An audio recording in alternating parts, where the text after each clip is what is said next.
Şimdi benim sana anlatacağım bir tane bir hazırlık sistemi var. Tamam mı? Bu sistem eti yaklaşık 10 sene, 20 sene saklayabiliyor. Eti. Eti. Tamam mı? Okey. Ve bu özellikle şeyde karada olması gereken bir. Denize kullanamıyorsun. Çünkü denizde salamura yapman lazım. Bu dediğim sistemi Amerika Birleşik Devletleri'nde yani Amerika kıtasındaki keşiflerde zorunlu kullanılan bir olay. Bu olmadan keşifler olmuyor. Ama ülkemizde bunu bilmiyoruz. Çünkü ana kıtada böyle bir şeye ihtiyacımız yok. Orada ihtiyaç var. Yaptıkları olay şu. Beef jerky dediğimiz bir olay var. Duydun mu bilmiyorum. Biz bunu bilmiyoruz. Biz kurtulmuş et biliriz. Başka bir şey bilmeyiz. Çünkü bizim damak tadı ağız yeteneğimiz, algılamamız kısıtlı. İslam nedeniyle çeşitli şeyleri yemiyoruz. Elimizde yok. Coğrafyanın vermiş olduğu imkanları kullanamıyoruz. Mesela balık yemeyiz. Lahana yemeyiz. Yani abuk sabuk böyle şeylerimiz vardır. Deniz ürünleri yemeyiz. Ki coğrafi keşiflerde bir kişi yola çıktığı zaman yanında götürmesi gereken gıda var. Yapılan iş şu. Sen bifteyi alıyorsun. Aslında bir bizonlarla yapılır. Bizon etiyle yapılır da biz bunu danayla falan yapabiliriz. Kuzuyla yapabiliriz. Domuzla yapabiliriz. Her türlü etle yaparsın. Eti alıyorsun, kurutuyorsun abi. Nasıl kurutuyorsun? 50 derecelik bir ısıda fan gibi bir şeyin altına yerleştiriyorsun. Hava akımı sürekli geçen bir yer. Kesinlikle küf toplamıyor. Sen bunu tuzluyorsun tabii kuruturken. Bütün hepsi bittikten sonra bir yıkıyorsun. Tuzunu alıyorsun, kuruluyorsun. Tekrar kuruluyorsun. Bildiğin taş oluyor. Bu taşı ondan sonra alıyorsun. Blender'dan geçiriyorsun. Toz haline getiriyorsun. Evet. Et tozu haline getiriyorsun. Yani 50 kiloluk eti kuruttuğun zaman 30 kiloya düşüyor. 30 kiloyu da toza çekiyorsun. 30 kiloluk suyun oluyor. Şeyin oluyor. Tozun oluyor. Bu tozu alıyorsun. Hayvan yağını eritiyorsun tabii bu arada bir kazanda. Döş iç yağı. İç yağı erittikten sonra eğer ki bu tozun içine kurutulmuş sebzeleri koymak istersen sebzeleri de kurutuyorsun. Nasıldır? Patatesidir, soğanıdır, sarımsaktır.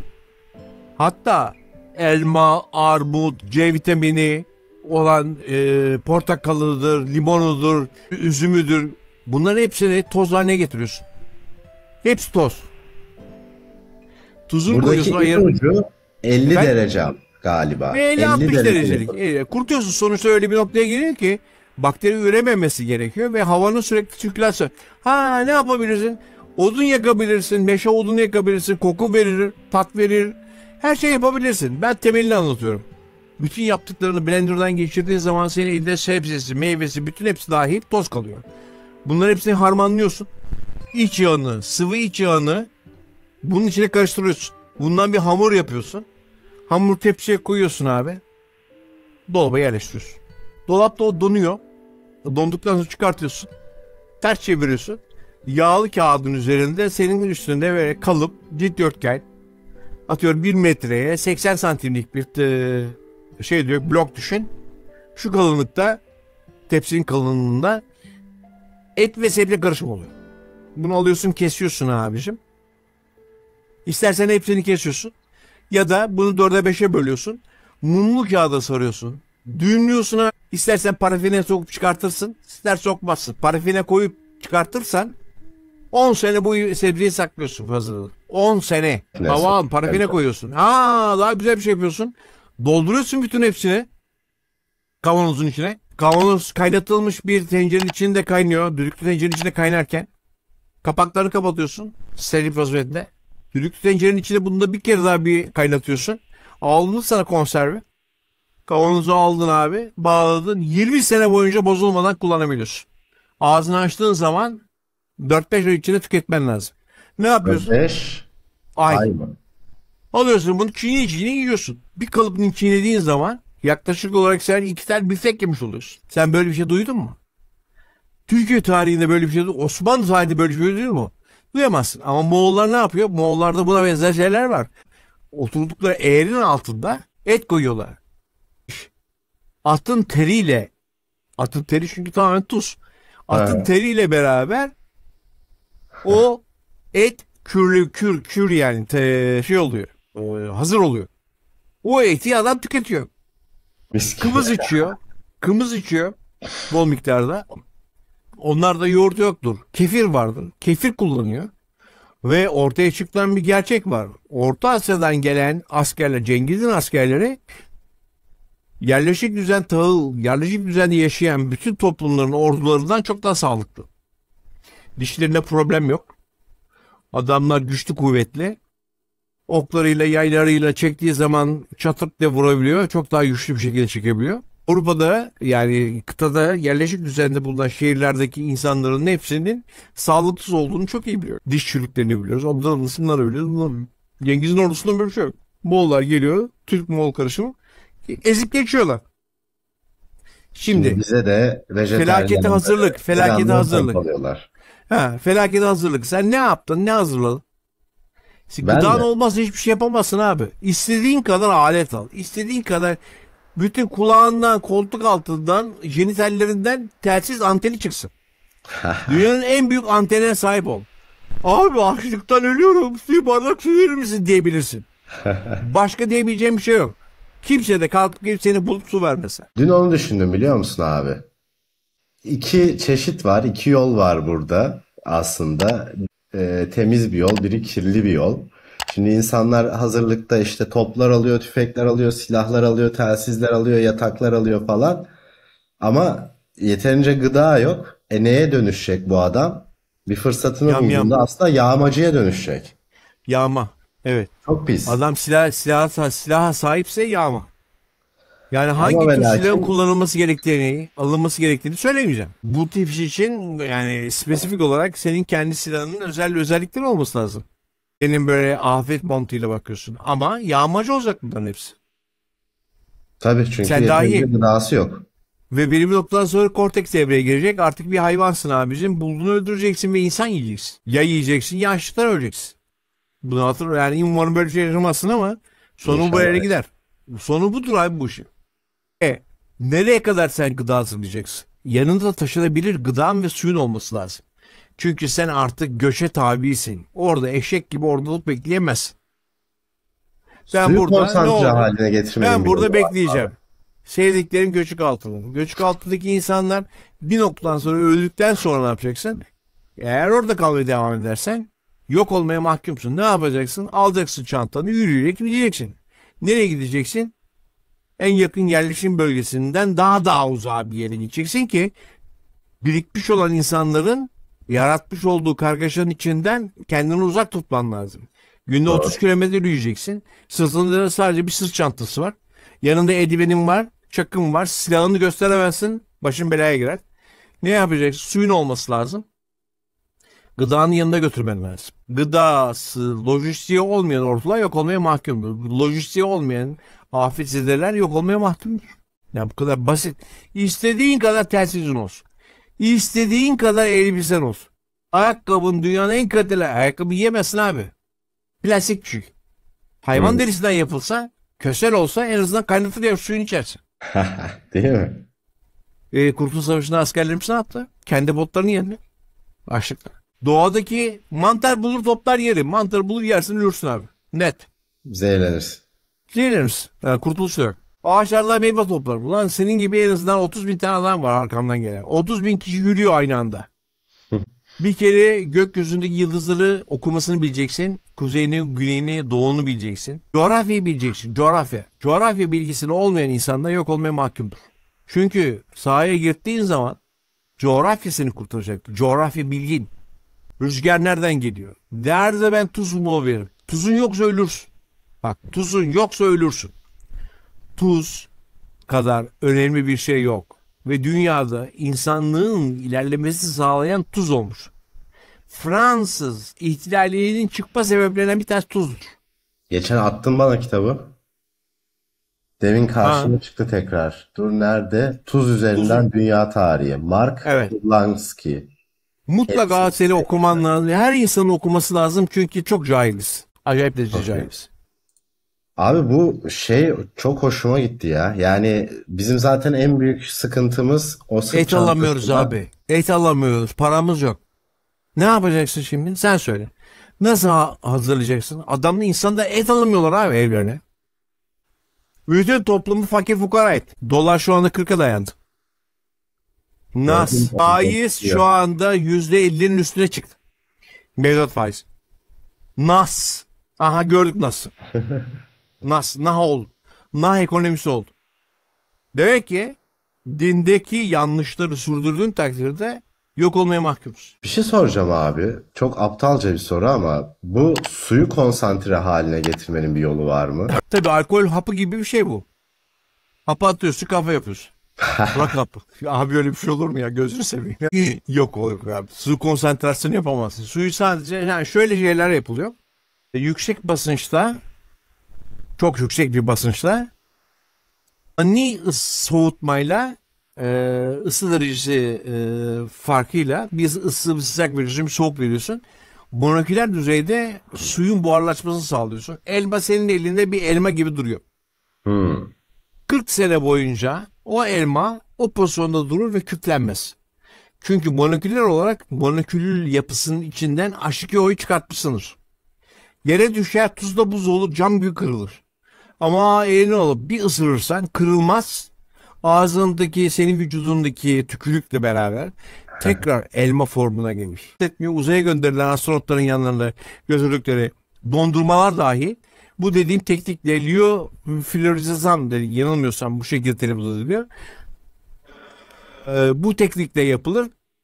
Nescafe'nin üretimi de bu şekildedir. Hatta şu anda günümüzde eğer ki kurutulmuş hazır çorbalara alıp bakarsan arkasında artık E yazmaz.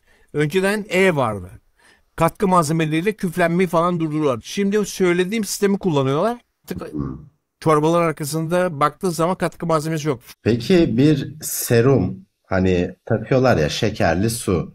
Bu bir insanın Şekerli su su değil ihtiyacını abi. Şekerli su değil, tuzlu su. tuzlu su. Bu peki bir insanı ne kadar idare edebilir? Bir o Abi kadar su mu şimdi daha fazla şöyle, fayda sen sağlar? şimdi sana yarım litre su verdiler. Tabii bunun içinde dektrozu var, bilmem nesi var. Tabii şekerimsi, yani şeker yok dedim ama şekerin türevleri var.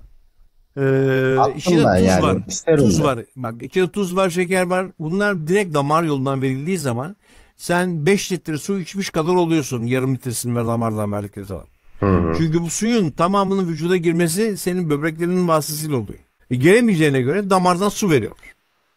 Direkt verildiği zaman faydası olur. Mesela her seferinde yanında damar yolundan enfeksiyondan ölürsün abi. Enfeksiyondan ölürsün. Ne Ya, yapacaksın? Damarı taktığın üst zaman orada seviye yürüyecek misin çılgınca bir harcı soru böyle gibi. diyor. Serum şeyle çubuğuyla yürüyeceksin yolda. Matrix gibi buraya kapanmayan bir tane şey açarım kafama. Yani Serum dedi. söylemiş olduğun bir mantığı var. Aslında yapılabilir. Su taşıyamıyorsan yanında serum taşın. Ama sürekli damar yolunda takacaksın yani. Zor, yani çok zor bir olay. Mikrop Temizliğine kapar. dikkat edeceksin. Mikrop kaparsın ve yanlış takarsın. Beyni felç olursun. Ciğer embolisinde ölürsün. Bir noktadan sonra böbreklerinde şey başlar. Böbreklerin artık etkisini kaybeder. Çünkü sen suyu içtiğin zaman böbrekler çalışıyorsa, öteki taraf damar yolundan verdiği zaman böbrekleri bypass ediyorsun. Böbreklerin işlevliğini yitirir. Ondan sonra böbrek bezlerinde problem, bu hormonal dengen bozulur. Yani sonuçta gene boku yersin abi. Yani bu durumda Hı. bulduğun suyu arıtıp içme tekniğini bileceksin. Kömür nasıl yaparsın? Aktif kömürü nasıl hazırlarsın? Aktif kömür hazırlamayı bileceksin. Toprağı, taşı toplamayı bileceksin. Bunlardan filtre yapmayı bileceksin. Ateş yakıp bunu kaynatacaksın. Yanında su elde edeceksin. Bunu geceliğin yapacaksın. Sabahleyin bölgeyi terk etmen lazım. 1-2 gün içinde toplaman lazım. Ortamda su yok. Çiğden olan suyu toplamayı bileceksin. Çiğ suyu toplamayı bileceksin. Hangi ağacın içinde ne kadar su var onu bileceksin. Hangi ağacı kullanırsan sen ağaç üzerinde filtremeyi nasıl yaparsın? Su filtremeyi nasıl yapılır? Suyun filtrelediğin zaman sen mikroorganizmaları alıyorsun ama ya içindeki ağır metaller, onları bilmiyorsun. Aynen. Onları sarı artacaksın. Yani bu iş sonu olmayan bir olay. O yüzden diyorum ya, 10. kattayım, İstanbul depreminde yaşamak istemiyorum. Evet. Çünkü sonu çok kötü abi. Çünkü Yani istediğin kadar hazırlığın olsun fark etmiyor. ya bütün Sonu planlar kötü abi. biraz şeye dayanıyor aslında. İşte 72 saat, ne bileyim bir hafta. Ya bir Tabii canım, 72 yardıma saatte. veya bir düzgün bir yere ulaşabilme umudu. Ama bunun bir ay sürdüğünü düşündüğünde 2 ay, 6 ay, bir sene 2 sene Abi sürdü. en son depremde yaklaşık 40 bin kişinin öldüğü söyleniyor. Nerede abi? En son depremde. Bilme. Evet. Ki bu Çok söylenen sayı resmi sayılar. Gerçek sayı bunun çok daha fazlası. abi Yani bu 100 binin üzerinde pes. kaç? 100 binin üzerinde. O bölgedeki tanıdıklarımın bana verdiği bazı rakamlar var. Ne kadar gerçektir bilmiyorum. Yani 100 bin bile yeterli. 100 bin bile yeterli. Abi 1,5 milyon diyorlar ya. 1,5 milyon olamaz abi. O kadar olamaz ama 100-200 bin civarı. Yani bu tamam kafadan atma sayılardır. İspatımız olmadığı için bir şey söyleyemeyiz ama nüfus yoğunluğu ve binaların yapısına baktığımız zaman yıkılan binaların bölgesel olarak nüfusuna ve nüfus yoğunluğuna baktığımız zaman ciddi bir kayıp insanın olduğunu biliyoruz. Yani Toplu mezarların olduğunu biliyoruz. Ve söylenen rakamlar bütün bölge kapsadığı için sadece 40 bin olarak söylüyorlar. Biz resmi rakamlardan gitsek bile 40 bin büyük sayı. ya Gölcük depreminde 25 bin, 30 bin falan diyorlardı. Şimdi 7-8 tane il birden yıkıldı. Hani bu sefer de hadi 40 bin hiç inandırıcı gelmiyor bana. Abi Yani. neyse. İyi bu konuyu Oh. burada kapatalım abi. Kapatalım çünkü ben daralıyorum. Niçin daralıyorum biliyor musun? Hiçbir şey yapamanın vermiş olduğu acıyı yaşıyorum. Mesela ben su problemi çözebilmek için yaklaşık 1,5 yılımı verdim. Tam 1,5 yıl şirket olarak şirketten aldığım bütün parayı bu işe yatırdım. Yapmış olduğum çalışma sonunda sadece ve sadece afet bölgelerinde çalışan insanların kullanabilecekleri bir teknolojiyi Türkiye'ye getirebildim ve sattım. Yani bunu başardım.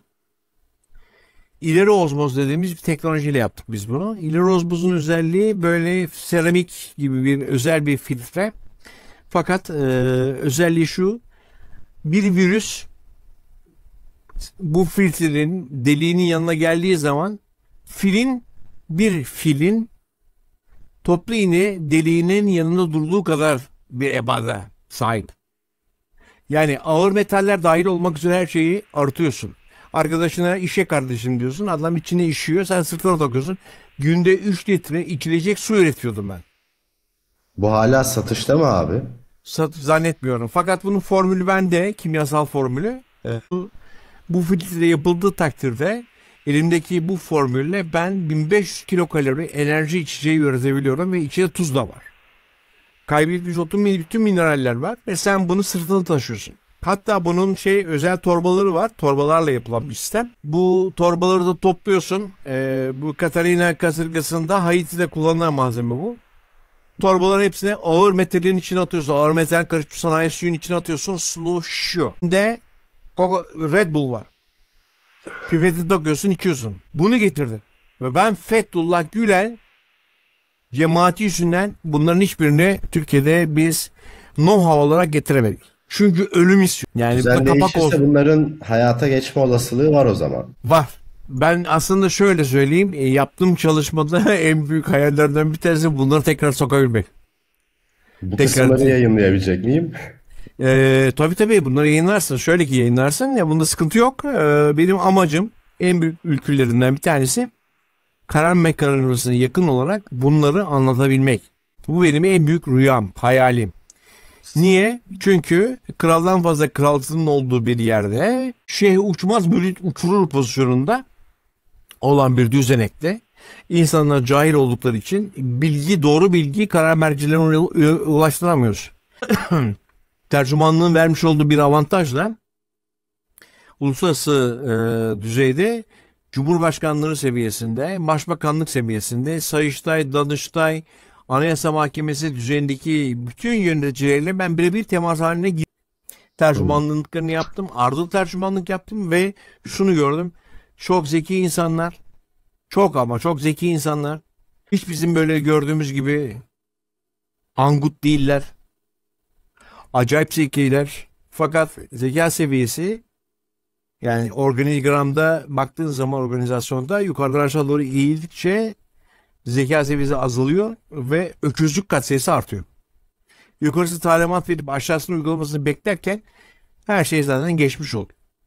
Aşağıdan yukarıya bilgi akışında bir problem var. Zaten en büyük problem karar mercilerinin çevresindeki dalgalıklardır. Dalgalıklar yerleştiği zaman bir idealistin bir çevresinde o kişi bitmiştir.